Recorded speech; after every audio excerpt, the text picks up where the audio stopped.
Well, hello guys, it's Zgood here and we are back for another episode. Today we are going to talk about the various types of chunk collector farms. Chunk collector farms are very important and there are three different types. Well, I consider them three different types which all have their advantages and disadvantages. So I'm here to talk about them. On this server they are known as chunk collectors, but on many servers they are also known as chunk hoppers. Now I got three different farm types which all make a variety of money and all are different to set up. And I'm going to talk you through the advantages and disadvantages of each one and which one I recommend for you to build first or last or whatever. So yeah, without further ado, let's get into number one. Number one is the semi-manual farm. It's a wheat farm. This one can be built for any size, the bigger the better. The main focus of chunk collectors on this farm is to collect the crops. So the advantages are your inventory won't get clogged up with wheat. Basically, you only need seeds in your hand and your herbalism level 1000 and you will be able to replant this in one go.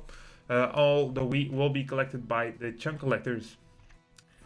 So basically there's no need to do /shop and go all the way to food and farming, find the wheat and sell it at $6 each. The only thing you gotta do then is just farm the farm a couple of times and go to wherever you got your chunk collectors. Mine are all the way on top, and sell whatever is in these chunk collectors. Basically these are empty because I sold some of them. Well, I guess these are empty for some reason. But yeah, you can go ahead and empty these. Disadvantage of this farm: doesn't make the most decent money out of the chunk collectors. It's just an extra on this farm. I made a video on why I have this enormous wheat farm. Maybe your server which you play on, or if you want to play on this server which is Minesuperior, you will take advantage of the plugins that has here so that you can make some crazy money. So basically check out my wheat farm video and to see why I have this farm. So do I recommend for you to build one? Yeah, if you take into account the other money I make off the other plugin with this farm, it makes about roughly at this moment 220k from that plugin and another, 50-60k from the chunk collectors. It's a good extra, so I definitely recommend having a look at it because it makes good money. And let's go for the second type of farm because yeah, this is also a pretty neat one. Second type of farm, you've already seen a glimpse of it, is the mob spawner farm. The mob spawner farm is very easy to build. One of the main advantages, all you need is a platform or something at least 23 or 24 blocks up in the air. Basically a mob dies from 23 blocks, so at least higher than that, and all the mobs will drop instantly to the death and will be collected by the chunk collectors. Why do I recommend this farm? Because it's very easy to get started with, very quickly to set up, and you will start getting money from the get-go. So I got 4 chunk collectors collecting all various types of farm contents, and they do make about, all of these spawners make about, 50-60k each 3 hours, so it's not that bad. The disadvantage to this one is the very big investment. You need a lot of money to buy all these spawners. Roughly what you see hanging here from spider spawners is, let me guess, about 10 million.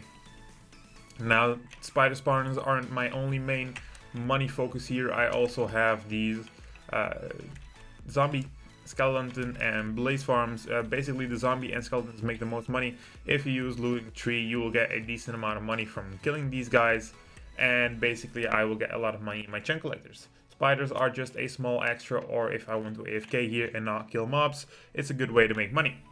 So basically the main disadvantage is the big investment to make a decent amount of money. A couple of spawners will work, but it won't be that good of a money when you have multiple of them AFKing here.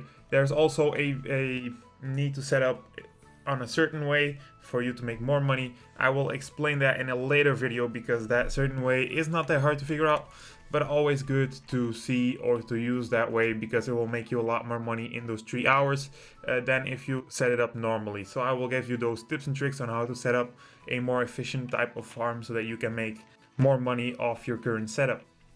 What I consider to be a disadvantage from spawner farms is, as you can see, the furthest spawners over there aren't being AFK'd, so you always need to be in reach of every single spawner.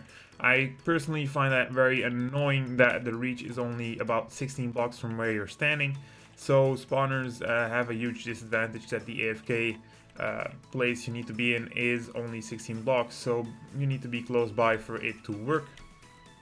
Now the third and last farm is the auto sugarcane farm. I have this current setup, which is the setup most used on this server. Slots and another person, currently I don't know if they want their name known, have given me the details of another farm, and I've had a look at it. It's a pretty good farm. It has some advantages and disadvantages, but it makes a lot more money than this design. I will show you this design in a later video when I get together with them and talk about the statistics about that farm to see what and how and everything around that farm, so you guys can decide for yourselves if you want to build one. Now, advantages of this farm. The profits are huge. Basically, if you have a full farm, you will make anywhere in between 200 to 400k an hour. Only thing is, you will have a lot of taxes. So basically, that was 300k in that one, and I sold it. This one has 521k, and I will only get 310, which is too bad. But it makes good money. A 4 chunk mega farm, fully built from top to bottom, will make you a decent amount of money. Tips and tricks on that one is, some sugarcane might fall out. If, for example, on this side, I put these extra 3 chunk collectors, which collect the edge of the farm. Basically, the chunk ends here, and this is my last row of sugarcane, and sometimes it pops out. So these chunk collectors collect them, which gives me an extra bit of money. Now, another advantage is you can basically start with as little as you want, as long as you have the resources to build this, which is pistons, redstone blocks, and sugarcane and dirt. Nothing else you need. That's basically the best way to make your money. And you can AFK a big area, basically from where you're standing. Any plant will grow 3 chunks that way, and 3 chunks that way, and that way, and that way. So that means if I AFK here, my wheat will be AFK'd for 3 more chunks that way, which is awesome. And therefore is also a good way for you to make money. Now, disadvantage. Yeah, there's always a disadvantage to every single farm. One of the main disadvantages is you only will start to make decent money when you have a decent sized farm. It takes a long time to build a farm such big as these. If you have the willpower, you can build it pretty quickly, but I have been playing for a while now and I still need to finish my farm. Materials are costly if you need to buy them. If you grind them on your own, you can, but it will only take more time for you to build that farm. So materials such as iron for pistons and redstone blocks are very costly from shop, which will make sure that it will delay the build of your farm, or your farm will be that more expensive. Although you will make it back pretty quickly, it still is very costly, or you need to hire builders or such thing. So the building takes a lot of time, and that's one of the main disadvantages. Now that we've seen all of the advantages and disadvantages of each farm, I want to tell you which one I think you should start building first. Now, maybe to your surprise, I think the wheat farm is something you should do first. If you've seen the other video, you will know why, but this farm will make you a lot of money in the beginning and is definitely a go-getter. So this is one of the main chunk collector farms that I recommend to you guys. A decent sized wheat farm doesn't need to be as big as this one, but will make you good money. So go ahead and check out that video, because I really think more people should be doing this. And since I've posted the video, I've seen a rise in the number of people doing the trick and getting a lot of money from it. So yeah, go ahead and have a look.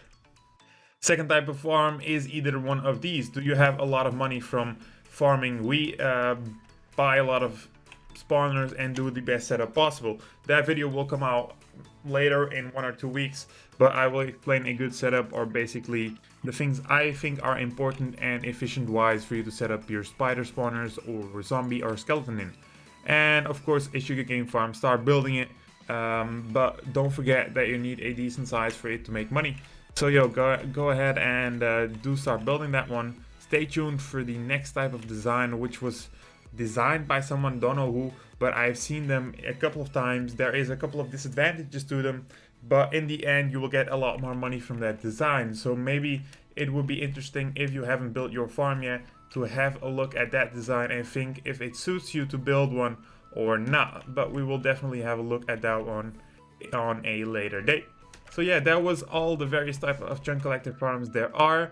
If you have any questions about any of them, go ahead, pop them in the comments. Join the Discord down below. There's a lot of people who can answer questions on that as well. And subscribe to Zgood, because why not? I mean, why not support me in my dreams of becoming a Minesuperior YouTuber, okay? Yeah, that's it. Thank you all for joining. Don't forget to donate for the 500 subscriber giveaway. And bye-bye.